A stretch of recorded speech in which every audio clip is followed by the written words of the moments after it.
Queridos irmãos e irmãs, boa noite, graça e paz. Nós estamos aqui transmitindo diretamente da nossa igreja mais um culto ao vivo que chega aí ao seu lar. Que Deus nessa noite possa nos abençoar poderosamente com a sua graça, com a sua misericórdia, derramando sobre nós uma nova porção da sua unção e do seu Espírito. Eu quero te convidar nessa noite a abrir a sua Bíblia no Salmo de número 116, e nós vamos ler apenas do verso 1 até o seu 7º verso, verso 1 ao verso 7 do livro de Salmos, Salmo de número 116, que diz assim: Amo o Senhor porque Ele ouve a minha voz e as minhas súplicas, porque inclinou para mim os seus ouvidos. Invocá-lo-ei enquanto eu viver. Laços de morte me cercaram, e angústias do inferno se apoderaram de mim. Caí em tribulação e tristeza. Então invoquei o nome do Senhor. Ó Senhor, livra minha alma. Compassivo e justo é o Senhor. O nosso Deus é misericordioso.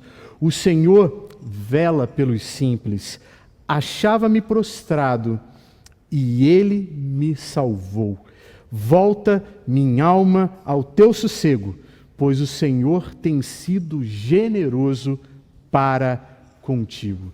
Que Deus assim nos fortaleça com essa palavra, sabendo que Ele tem sido generoso conosco, sabendo que Ele é compassivo e justo para com nossas vidas, e que nós vamos, através dos louvores nessa noite, declarar o que o salmista está declarando: amo o Senhor, porque Ele ouve a minha voz. Por isso, vamos orar e vamos invocar a bênção do Senhor para esse culto, para essa transmissão.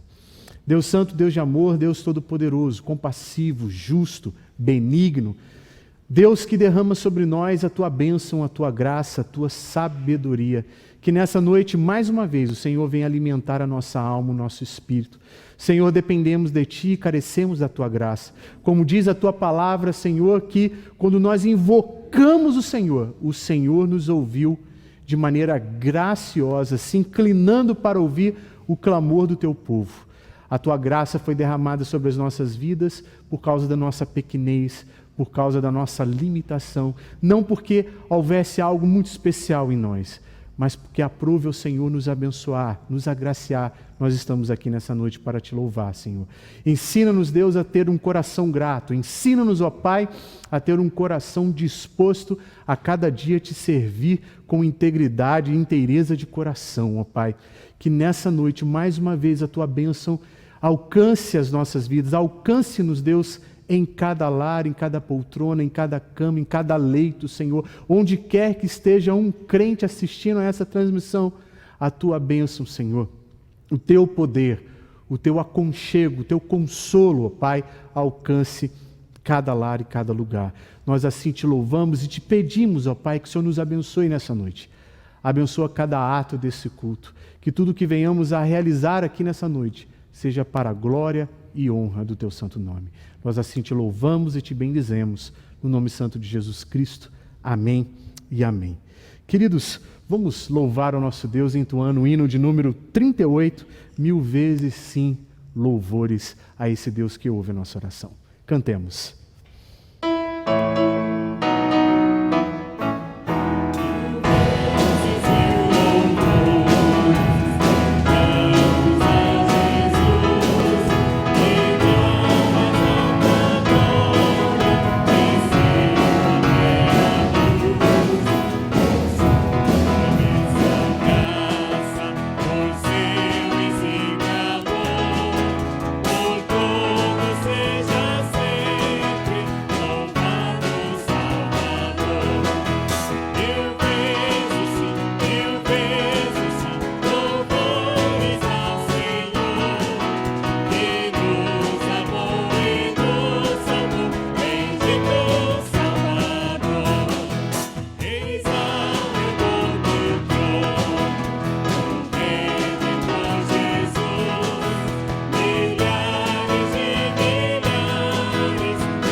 Maravilha. A palavra de Deus diz também que nós somos todos pecadores.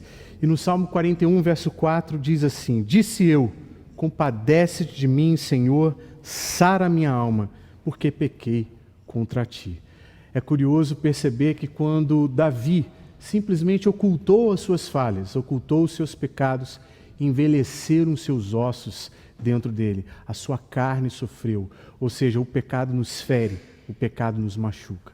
E nessa hora eu quero te convidar a fechar os seus olhos e mais uma vez colocar a tua vida diante desse Deus bom e misericordioso para dizer: Pai, eu errei, preciso do teu cuidado, preciso do teu perdão, preciso do teu lavar regenerador na minha vida mais uma vez. Vamos orar. Pai Santo, tua palavra afirma com toda clareza que somos pecadores, que somos falhos.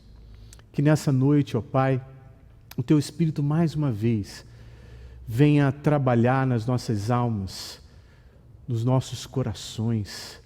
Que mais uma vez, ó Pai, possamos reconhecer diante de Ti nossas limitações.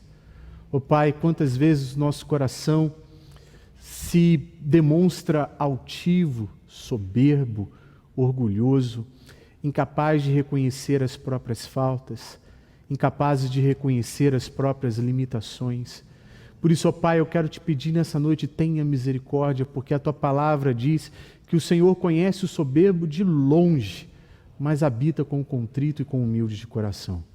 Que nessa noite sejamos também encontrados como servos e servas que humildemente vêm à Tua presença, não apenas para louvar e engrandecer o Teu nome, mas também, Senhor, para reconhecer que é falho, que é pecador e que com o Senhor está o perdão, a graça e a misericórdia. E nós queremos Te engrandecer, ó Deus, porque Tu és compassivo e misericordioso. E certamente o Senhor é aquele que nos abençoa com a graça do Teu perdão. Nós assim oramos agradecidos e arrependidos. Em nome santo de Jesus Cristo. Amém e amém. Salmo 65, verso 2 ao verso 4 diz assim: Ó Tu que escutas a oração, a Ti virão todos os homens por causa de suas iniquidades. Se prevalecem as nossas transgressões, Tu nolas perdoas. Bem-aventurado aquele a quem escolhes e aproximas de Ti, para que assista nos Teus atos. Ficaremos satisfeitos com a bondade de Tua casa, o Teu santo templo.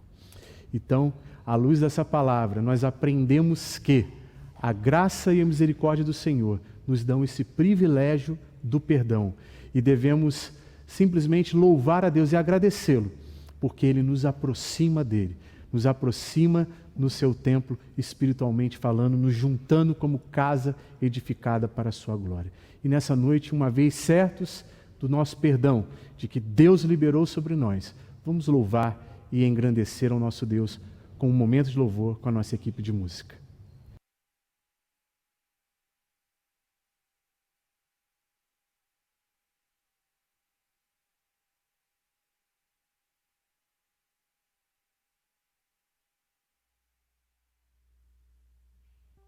Boa noite, irmãos. Mais uma vez estamos aqui para louvar ao nosso Deus. E todos aí nos seus lares possam estar louvando juntamente conosco nesta noite.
o teu reino já ganhei. Os teus sonhos são maiores do que os meus. Os teus caminhos bem mais altos do que os meus. Toma minha vida, tudo é teu. Toma minha vida, tudo é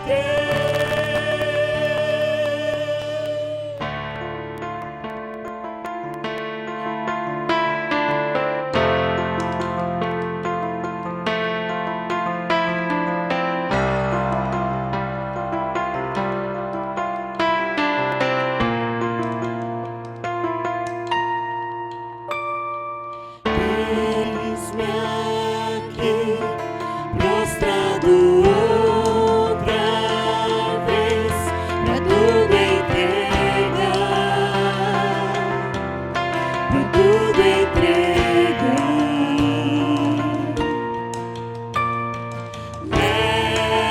Leva-me perto de ti, Senhor, anseio por ti. Anseio por ti,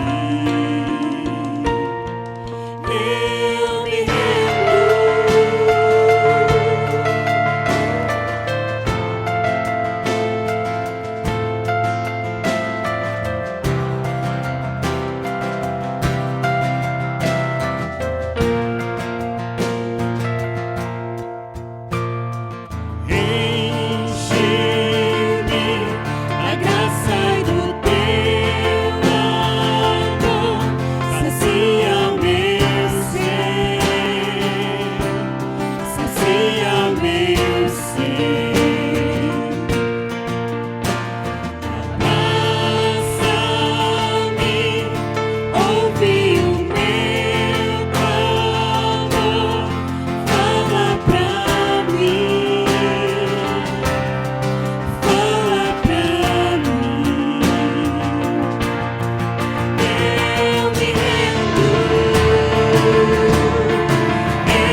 Deus querido, como é bom, ó Deus, te servir.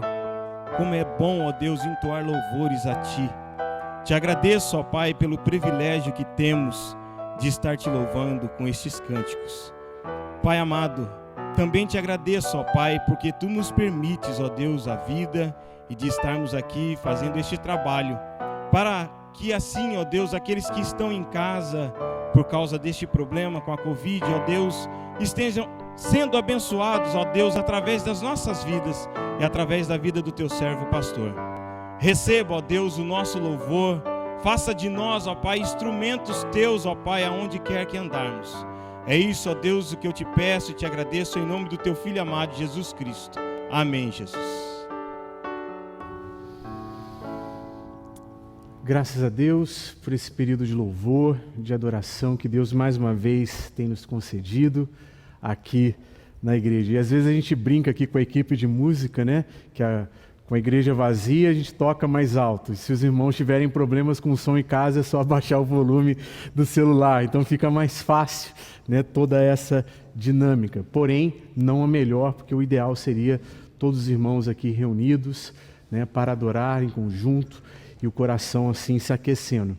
Hebreus capítulo 11, verso 27 ao verso 29 nessa noite. Pela manhã nós falamos do verso 24 ao verso 26, agora nós vamos do verso 27 ao verso 29. E uma brincadeira que um pregador sempre fazia: segure as pedras aí, porque provavelmente de manhã você deve ter pensado assim, mas o pastor vai dividir a mensagem em duas grandes etapas. Quando terminar você vai entender por quê, né? Deveria ser dividido em duas grandes etapas ou duas grandes mensagens. Hebreus 11, 27 e 29 diz assim: pela fé ele abandonou o Egito, não ficando amedrontado com a cólera do rei. Antes permaneceu firme como quem vê aquele que é invisível. Pela fé celebrou a Páscoa e o derramamento do sangue, para que o exterminador não tocasse nos primogênitos dos israelitas. Pela fé atravessaram o Mar Vermelho como por terra seca. Tentando os egípcios, foram tragados de tudo. Vamos orar mais uma vez, pedir a direção do Pai para que no decorrer dessa mensagem sejamos desafiados, sejamos consolados, edificados e corrigidos em toda a doutrina. Senhor, nessa noite te agradecemos mais uma vez poder estar aqui na Tua casa, privilégio que o Senhor nos concede. Te louvo também pelos irmãos que estão nos seus lares e que têm o privilégio também de participar, mesmo virtualmente, dessa comunhão espiritual. Assim como Paulo muitas vezes disse que ele não estava presente fisicamente, mas estava espiritualmente, até mesmo tomando decisões. Por isso, Pai, eu quero te pedir nessa noite que Tu venhas abençoar os nossos irmãos, aqueles que estão cansados, aqueles que estão sobrecarregados, aqueles, ó Pai, que diante desse contexto que muito nos aborrece, nos entristece, estressa, ó Pai, o Senhor tenha misericórdia das nossas vidas, cuida de nós, nos dá uma palavra, Senhor, nessa noite, para que possamos enfrentar a segunda-feira com os olhos focados, fixos no Salvador. Assim como nós cantamos nessa noite, que a Tua mão se estende quando nós começamos a nos afogar e sabemos que o Senhor vai nos socorrer, que o Senhor vai nos abençoar, que o Senhor também operará grandes milagres e grandes livramentos nesse tempo.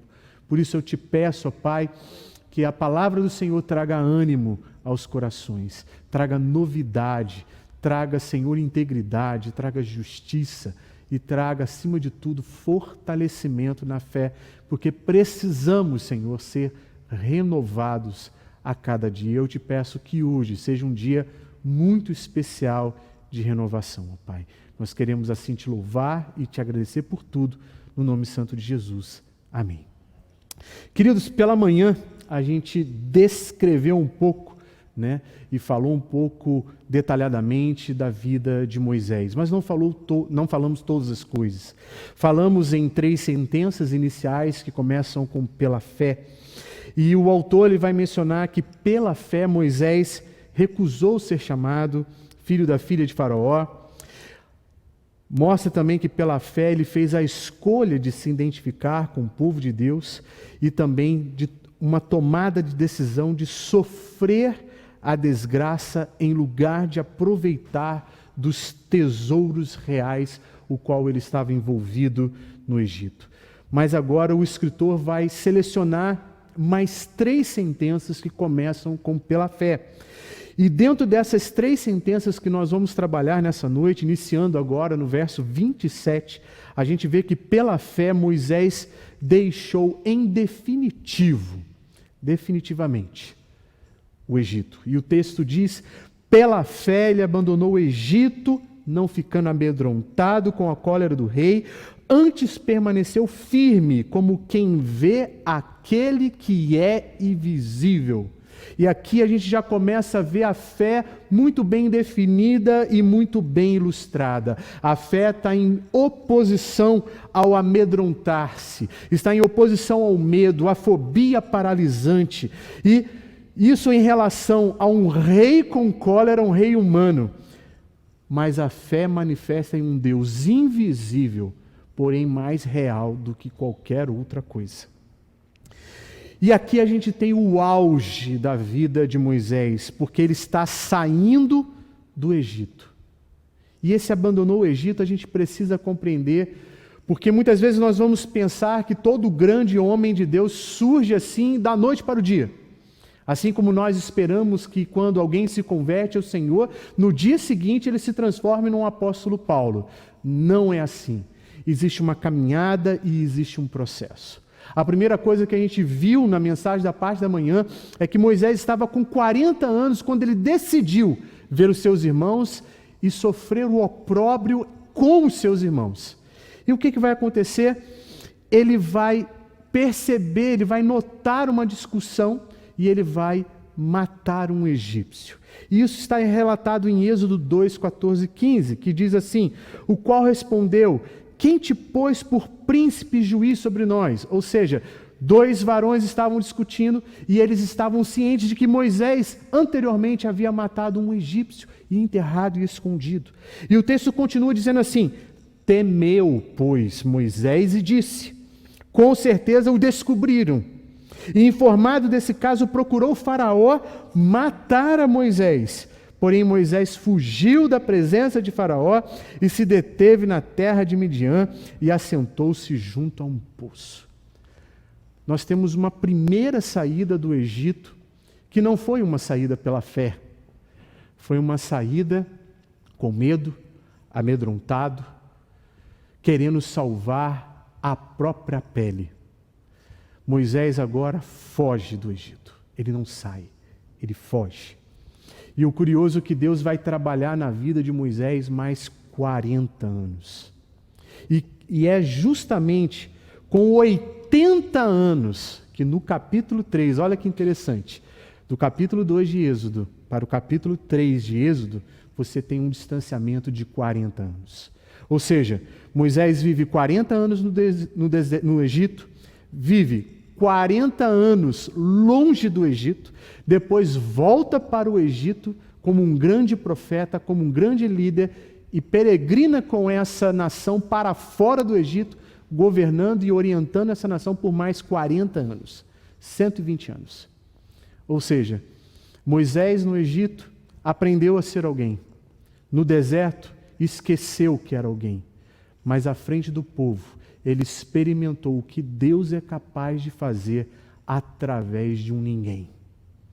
O Deus Todo-Poderoso agiu poderosamente na vida de Moisés. E qual foi a grande instrução que Deus deu para Moisés? Em Êxodo 3:10, Deus vai falar para ele: volta para o Egito e você vai libertar a nação. Bem simples, bem objetivo, uma missão muito fácil de ser cumprida. E você conhece a história. Moisés, então, começa a apresentar algumas desculpas. O que eu estou querendo mostrar aqui para você, meu irmão? Que pela fé Moisés abandona o Egito em definitivo, mas tudo isso teve um processo, teve um trabalhar de Deus na sua vida. E muitas vezes até você que está aí assistindo, está aí participando conosco desse culto virtualmente, pensa que talvez você não está crescendo, você não está se desenvolvendo. Tente imaginar a vida de Moisés, um homem que foi totalmente instruído em todo o conhecimento e sabedoria, versado em toda a palavra do Egito, e de repente agora está cuidando de ovelhas no deserto, com 80 anos e pensando, é isso que eu tenho para viver. E Deus vai e se manifesta a ele numa sarça ardente. Então Moisés, no capítulo 3 de Êxodo, verso 11, ele vai começar com a sua primeira desculpa. Ele vai dizer, quem sou eu para ir a Faraó e tirar o Egito, os filhos de Israel? É engraçado que quando nós começamos a tomar ciência daquilo que Deus tem para a nossa vida, uma das primeiras desculpas que normalmente nós apresentamos é, quem sou eu para fazer tal coisa? É engraçado que alguns irmãos viraram para mim e falaram assim, pastor, até que você está saindo muito bem transmitindo ao vivo. Eu falei, olha, só por graça e por misericórdia. Porque se dependesse de mim, irmão, sinceramente, eu não seria nem pastor. Nem isso eu seria. Porque estar com o microfone na mão, estar na frente de uma congregação, assumir grandes responsabilidades e desafios, é algo que nos amedronta. E Moisés estava amedrontado diante desse desafio. Depois ele vai apresentar mais uma desculpa.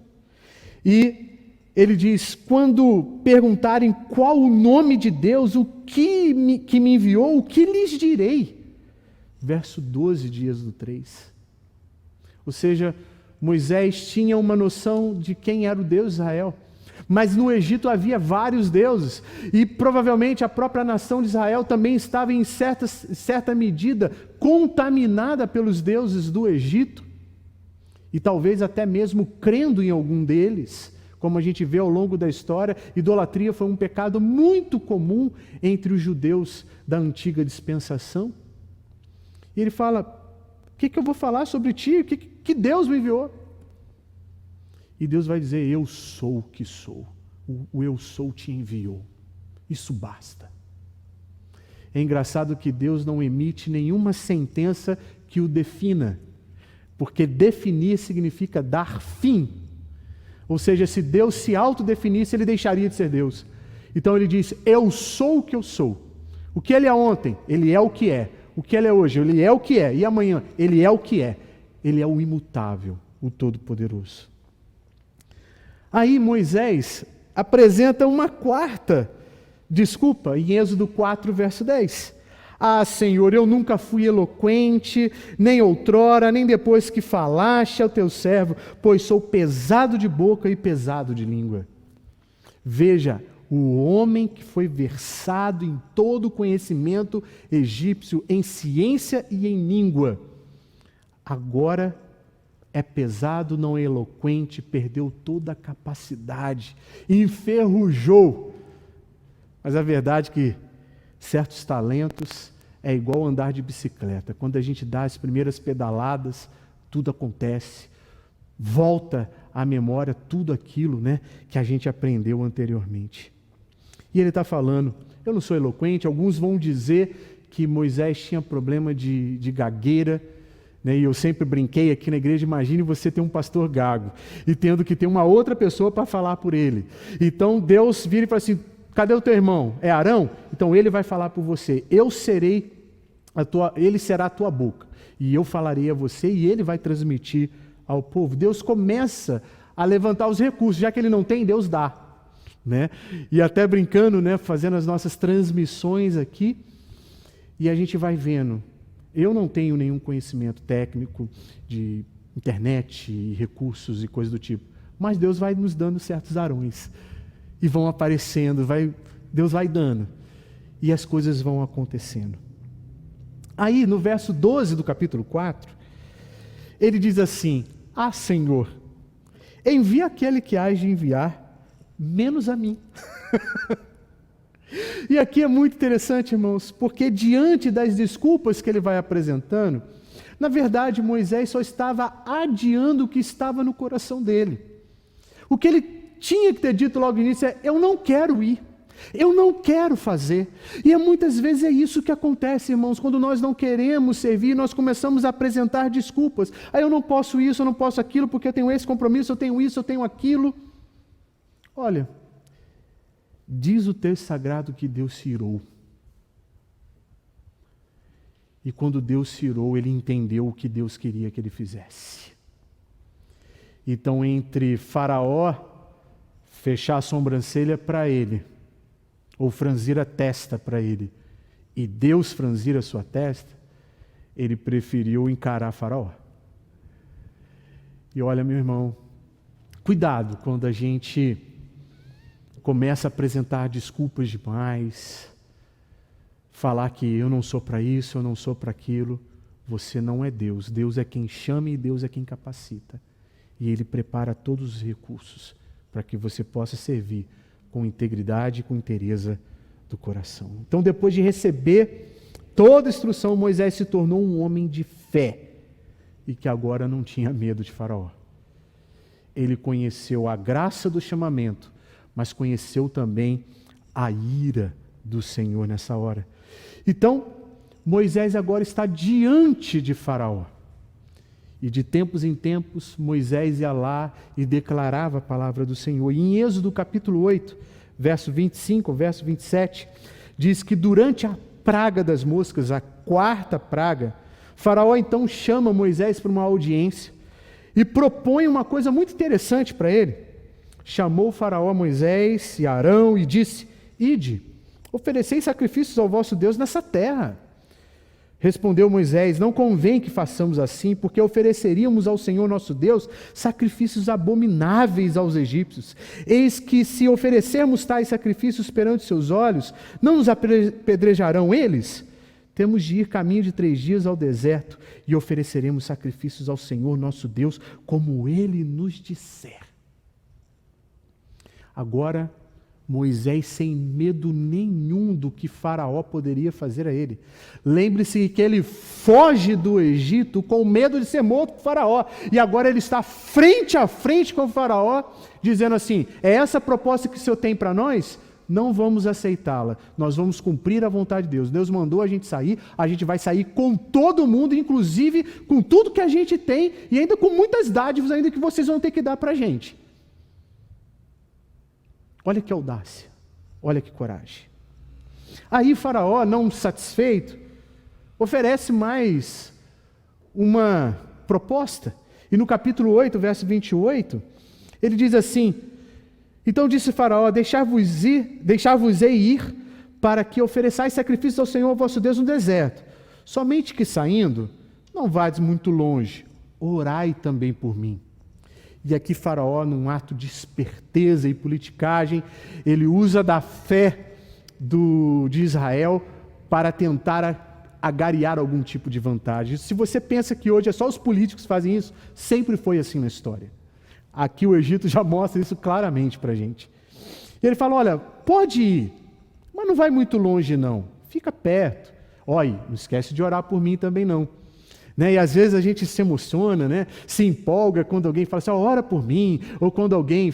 Aí a gente pensa, nossa, Deus está tocando, Deus está fazendo. Nem sempre é assim. Às vezes a pessoa só está querendo agradar, ou querendo se mover de alguma maneira que chame a nossa atenção, ou que queira cativar a nossa atenção. E mais uma vez, Moisés se mantém firme, porque existe uma forma certa e correta para adorar o Senhor. E deixa eu abrir um parênteses aqui rapidinho. Deus chamou a nação de Israel para celebrar ao Senhor no deserto. Não foi num paraíso, foi no deserto. E o deserto, dentro das Sagradas Escrituras, principalmente no contexto do Novo Testamento, ele é interpretado como as nossas peregrinações diárias da vida cristã normal. Ou seja, a nossa peregrinação nesses dias e nesse tempo, meus irmãos, não é paraíso. É um caminho no deserto em direção à terra prometida. Não chegamos no céu ainda. Então nós vamos peregrinar pelo deserto da vida, mas sabendo também que no deserto de nossas vidas, e é no deserto, guardem bem isso, que Deus opera os maiores milagres.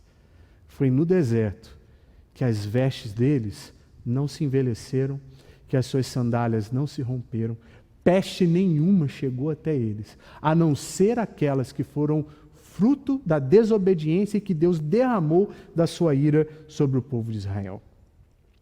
Agora olha que interessante, antes da praga dos gafanhotos, a 8ª praga, Faraó propôs que só os homens saíssem. Olha, deixa só os homens de Israel sair, deixa aí as crianças, deixa aí os mais velhos, deixa aí as mulheres e vai lá servir o seu Deus. Mas Moisés não aceita. E olha que não havia barganha e ele estava impávido. Ninguém movia Moisés daquilo que Deus tinha determinado para eles. Depois, durante a praga das trevas, na 9ª praga, Faraó propôs que o povo saísse sem nenhum animal. De repente isso seria mais tolerável, né? Vamos sair, só vai ficar animal mesmo, a gente se vira no deserto. Mas sabe o que Moisés vai responder para Faraó? Ele vai dizer assim: também tu nos tens de dar em nossas mãos sacrifício e holocausto que ofereçamos ao Senhor nosso Deus. Gente, olha a audácia de Moisés, diante de Faraó. Eles não apenas iam sair com todas as crianças, com todos os idosos, com todos os recursos, inclusive, ele está falando aqui no verso 25 do capítulo 10, vocês, egípcios, vão nos dar os animais que nós vamos sacrificar. Uma nação que foi 400 anos escrava, agora está ditando as regras. Eles estão agindo agora pela fé e Deus está movendo. Agora está aqui um Moisés cheio de fé. Agora está aqui um Moisés lapidado pelo Senhor. E isso deve nos levar a essas reflexões. Deus está lapidando as nossas vidas diante dos grandes desafios que a vida muitas vezes vai nos impor. Infelizmente, irmãos, nós vivemos um tempo em que nós queremos viver todo prazer, nós queremos viver de glória, né, e de prazeres e de conquistas e coisas do tipo, mas a vida vem, muitas vezes nos assalta, muitas vezes nos põe para baixo, e isso é a vida mesmo. A vida real, ela é difícil, ela é dura. Engraçado que tem um dito popular, né, que a vida é dura só para quem é mole. A questão é quem é forte de verdade. Porque a palavra de Deus diz que somos todos fracos, somos todos como ervas que no dia seguinte seca. Nós não somos tão fortes assim como nós imaginamos. E a grande verdade é que a vida será mais fácil de ser vivida para aquele que tem a fé no Deus que é rocha. Não o nosso rocha aqui, mas o Deus que é a rocha, a nossa fortaleza, a nossa segurança eterna. Não te estribes no teu próprio conhecimento, nem na tua própria capacidade. Foca os teus olhos naquele que é todo-poderoso e que pode fazer. Segundo aspecto desse pela fé na vida de Moisés. Pela fé ele celebrou a Páscoa antes de saírem do Egito, verso 28 de Hebreus 11. Pela fé celebrou a Páscoa e o derramamento do sangue para que o exterminador não tocasse nos primogênitos dos israelitas. Irmãos, isso aqui é muito lindo, porque se a gente fizer uma leitura simples, a gente não percebe os detalhes.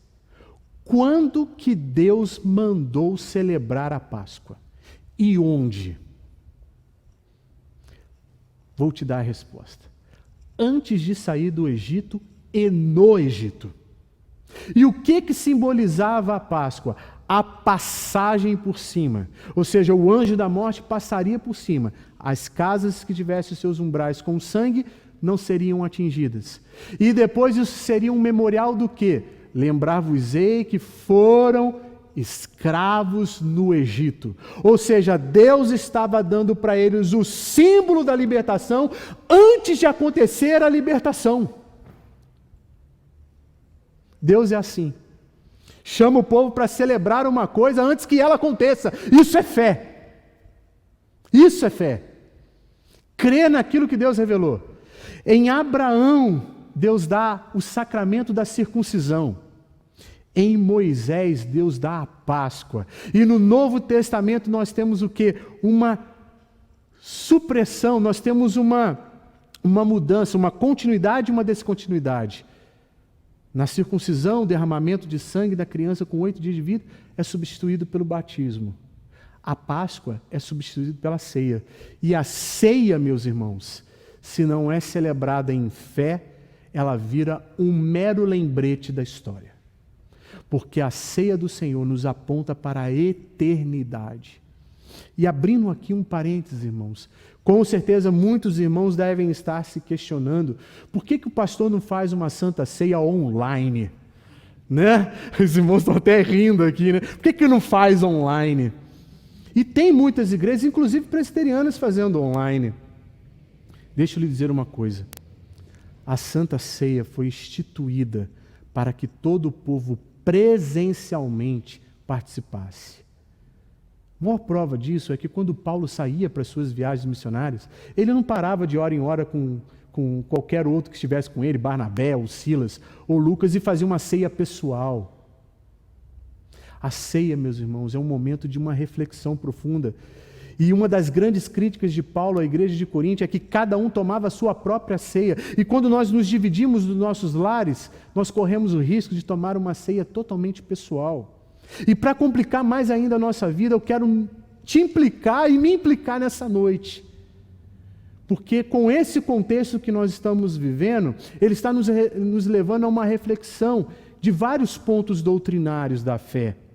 Porque talvez, irmãos, durante muitos anos, nós estamos tomando a ceia indignamente, sem reconhecer o irmão que está ao lado. Porque a ceia, lembre-se que na Páscoa do Antigo Testamento, tinha que reunir todo mundo. Se tivesse um estrangeiro que quisesse participar, ele era circuncidado e participava junto. Tinha que comer tudo direitinho, toda aquela representatividade era feita ali. Eles tinham que comer as ervas amargas, simbolizando os duros anos de escravidão. Tinham que comer rápido, com o lombo cingido e sair, antes que tudo acontecesse, num ato de fé. E nós, quando nos reunimos, também nos reunimos num ato de fé, sabendo que nós também vamos participar de uma grande ceia na boda do Cordeiro com o nosso Senhor e Salvador. Então nós precisamos refletir nesse tempo, porque, irmão, chega de ter uma fé falha, mesquinha, pobre, miserável. Uma fé que a gente trata os elementos da Santa Ceia como símbolos místicos, supersticiosos. Nós achamos que tem algum elemento mágico ali. Não tem. Mas quando a igreja se reúne em fé, Cristo está presente à fé dos seus eleitos, nos fortalecendo, nos dando graça. O elemento que era praticado no antigo da Páscoa era para fortalecer a fé deles e para mostrar, olha, é isso que Deus vai fazer. E é isso que vocês têm que se lembrar. Quando Cristo também institui a Santa Ceia, Ele fala também de lembrar do sangue, de lembrar do seu corpo, de lembrar da sua igreja, de lembrar do sacrifício que Ele vai entregar. E Ele dá o sacrifício antes de acontecer o sacrifício. Aí, mais uma vez, nós temos os aspectos de continuidade e descontinuidade do texto. Essa experiência para o povo de Israel era totalmente diferente das anteriores. Era uma experiência de fundo essencialmente espiritual. Eles celebraram a libertação muito antes de ela acontecer. Em terceiro lugar, irmãos, pela fé, testemunhar o poder libertador do Senhor. Verso 29, pela fé, atravessaram o Mar Vermelho como por terra seca, tentando os egípcios, foram tragados de tudo. E olha, agora acontece a grande libertação, e agora o texto sagrado está falando de todo o povo. Atravessaram, no plural, inclusive Moisés e a nação atravessaram. E é engraçado que quando eles chegam ali à porta da saída, na boca ali do Mar Vermelho, o povo começa a murmurar e dizer: não havia caixão suficiente no Egito para nos enterrar, Deus nos trouxe aqui para morrer aqui. E a palavra que Deus dá a Moisés é: não temais, aquietai-vos e vede o livramento do Senhor, que hoje vos fará, porque os egípcios que hoje vedes, nunca mais tornareis a ver. O Senhor pelejará por vós, e vós vos calareis. Êxodo 14, 13 a 14. Mas nesse tempo aqui, irmãos, precisamos também nos lembrar de um ponto muito importante. O mesmo povo que experimentou essa grande libertação, que quando olhou para trás, o mar se fechou, destruindo todos os seus inimigos que lhes oprimiram durante 400 anos. Capítulos mais à frente, ou se você preferir, alguns versos mais à frente, é o mesmo povo que vai murmurar, que vai descrer e que não vai permanecer. É o mesmo povo que, quando vai chegar lá naquele lago que se chama Mara, o Mar de Mara, porque as águas eram amargas, e Moisés joga ali, segundo a direção do Senhor, um tronco, e a água fica doce. E eles começam a murmurar por falta de água, faltando mais ou menos alguns quilômetros para encontrar essa água. Lembra quando eu falei de manhã que a Epístola aos Hebreus é uma exortação? Capítulo 3, verso 16 diz assim: quem são estes que ouviram e se rebelaram? Não foram todos aqueles que Moisés tirou do Egito? Quando você lê o livro de Números, depois de passar todas as genealogias até o capítulo 11, e depois começa as grandes narrativas, os grandes eventos na história de Israel, Israel só deu vexame, só fez vergonha, só mostrou a sua rebeldia, sua falta de fé, e aquilo que eles vivenciaram no Egito foi esquecido. E a carta aos Hebreus é para nos desafiar a não se esquecer dos grandes feitos de Deus e permanecer firmes na fé. Eu sei, meus irmãos, que nesse período está difícil, está complicado. Muitas vezes a gente murmura mesmo, a gente reclama, a gente faz críticas. Somos todos pecadores mesmo, não tem jeito. Mas Deus nos desafia a crer no Deus que abre mares e que destrói os nossos inimigos e que peleja as nossas causas. Então eu quero te desafiar nessa noite, você que perdeu o seu emprego, lembre-se das outras vezes que você perdeu e Deus supriu. Você que está com a sua saúde abalada, lembre-se das vezes que você também já passou por internações, mas Deus simplesmente mudou todo o trâmite da história, da sua história e da sua vida. Permaneça na fé. Não sejamos como Israel foi no deserto, de rebeldia em rebeldia, de punição em punição, de falta de fé em falta de fé.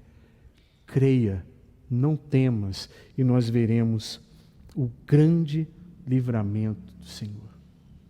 E o que a gente aprende aqui, meus irmãos, é que nessa narrativa do êxodo, da saída de Israel do Egito, a gente aprende que Moisés tinha uma fé alta, forte e robusta, porque foi uma fé que nasceu de uma experiência profunda. Aquele homem que sai fugido do Egito com medo, volta cheio de coragem, ânimo, entusiasmo, sem medo de encarar os desafios que a vida lhe imporia, porque ele estava ciente do Deus invisível, era tão real para ele, que nada poderia demovê-lo daquele chamado, daquela vocação. Pela fé, ele sabia que o Senhor libertaria os israelitas e que os egípcios seriam derrotados.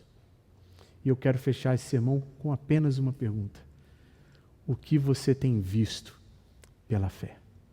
Vamos orar e logo em seguida nós vamos adorar ao Senhor com uma canção. Senhor nosso Deus e Pai, queremos te agradecer por mais essa transmissão, por mais esse tempo na Tua presença. Senhor, a Tua palavra é rocha, ela é dura. Muitas vezes ela nos fere no mais profundo do nosso ser, mas é ela que nos restaura, é ela que nos desafia, é ela que diz siga em frente, é ela que diz diga ao povo que marche. Por isso, Senhor, nós queremos, apoiados na Tua palavra, continuar a marchar, mas marchar com os nossos joelhos, sabendo que o Senhor é o nosso supridor. Na verdade, o Senhor é o nosso patrão, o Senhor é aquele que nos alimenta, o Senhor é aquele que cuida de nós, porque muitas vezes, Deus, na caminhada no deserto, nós achamos que somos nós que fazemos alguma coisa por nós mesmos. E a grande verdade, Senhor, é que quando nós estamos no deserto, o Senhor nos leva ao deserto da vida para provar a nossa vida, para saber o que está em definitivo no nosso coração e para nos ensinar que não só de pão viverá o homem, mas de toda a palavra que procede dos teus lábios. Por isso, Pai, nessa noite, tenha misericórdia do teu povo, tenha misericórdia de nós, perdoa os nossos pecados. Queremos, Deus, ser encontrados entre aqueles que buscam o melhor exemplo nos grandes homens de fé da história. Que esses exemplos de história de fé venham nos alimentar, venham nos fortalecer para a caminhada diária. É o que eu te peço em nome de Jesus Cristo. Amém e amém. Vamos louvar e adorar ao nosso Deus.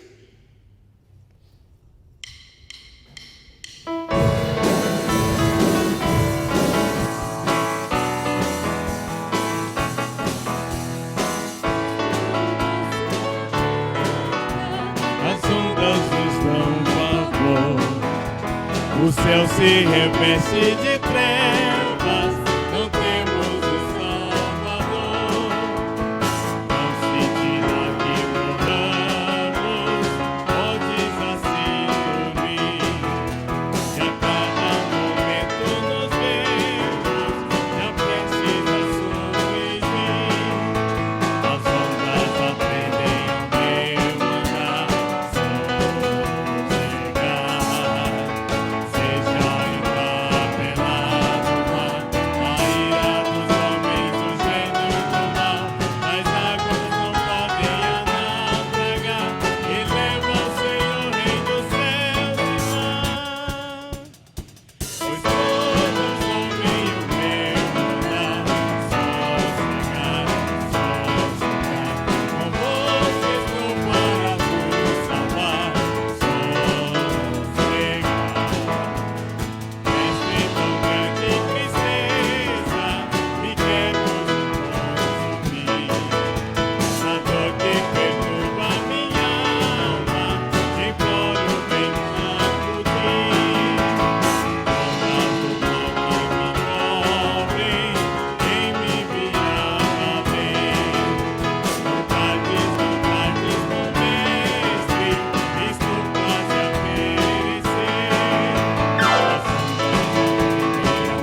Graças a Deus, meus irmãos, estamos chegando aqui a mais final de uma transmissão ao vivo do nosso culto ao Senhor, diretamente aqui da igreja. Nós vamos orar mais uma vez, vamos impetrar a bênção, vamos cantar o Amém Tríplice e depois eu tenho alguns avisos para dar para os irmãos e para as irmãs. Então não saiam ainda não, amém? Senhor, te agradecemos por mais essa noite, pela tua graça sobre as nossas vidas. Muito obrigado, Senhor, por toda essa equipe, por todos esses irmãos. Muito obrigado, Senhor Deus, pelas famílias, pelos irmãos que estão assistindo essa noite, participando, Senhor, ativamente desse culto, mesmo virtualmente. Que a tua graça alcance a todos de maneira maravilhosa e abundante. Que agora, irmãos, que a graça do nosso Senhor e Salvador Jesus Cristo, o amor de Deus, o nosso Pai, que as doces e eternas consolações do seu Santo Espírito permaneçam com a sua igreja hoje e para todo sempre. Amém.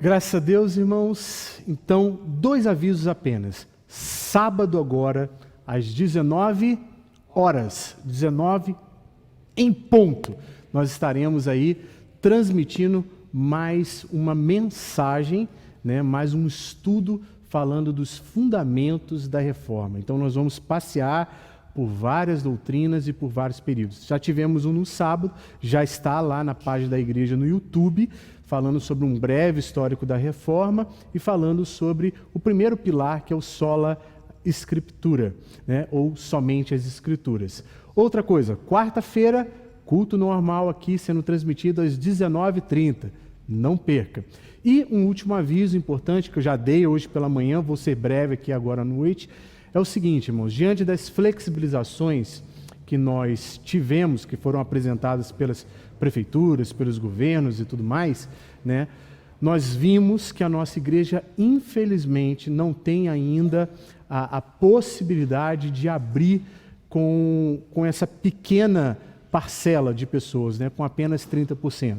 Isso significaria que, de acordo com o tamanho do templo que nós temos, nós teríamos apenas 40 pessoas aqui. Só que dessas 40 pessoas, você tira aí pelo menos mais 15 a 20, que são as pessoas da equipe técnica. Outras questões também que envolvem toda essa transmissão é que nós não temos todos os equipamentos necessários. Quem vem aqui, perdoe-me falar assim, viu, João? Mas a gente faz uma gambiarra que você nem imagina para poder ter essa transmissão. Então, ore muito pelas nossas vidas, mas tenha certeza que tudo isso já está sendo resolvido. Nós vamos ter refletores de LED aqui, vai facilitar bastante aqui para a transmissão e para a continuidade dos outros cultos. Assim que a gente voltar presencialmente, continuaremos transmitindo os nossos cultos ao vivo pela internet. Então, conto com a compreensão de todos, só todo mundo fala assim, uhul, tomara, Que Deus abençoe poderosamente a sua vida, tenha uma boa semana. Só quero fazer 2 menções importantes aqui. Hoje foi aniversário do nosso presbítero Carlão, que Deus abençoe poderosamente a sua vida. Tá? E lembrar também, os irmãos não conhecem, mas a minha avó fez 89 anos no meio dessa pandemia aí, que Deus abençoe poderosamente, Então, tenha uma boa semana, a gente não fala mais ide todos em paz, Saia da sua transmissão em paz, mas mande mensagens para todos os seus irmãos. Deus abençoe poderosamente, até breve.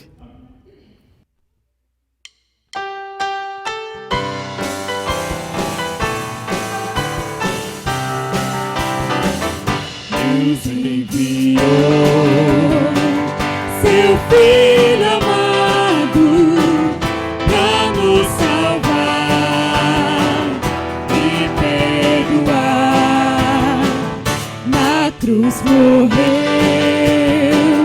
por meus pecados, mas ressurgiu e vivo com o Pai está. Porque Ele vive, posso crer no amanhã. Porque Ele vive,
fez, nos trouxe a redenção, a esperança retornou, graça e paz nos revelou.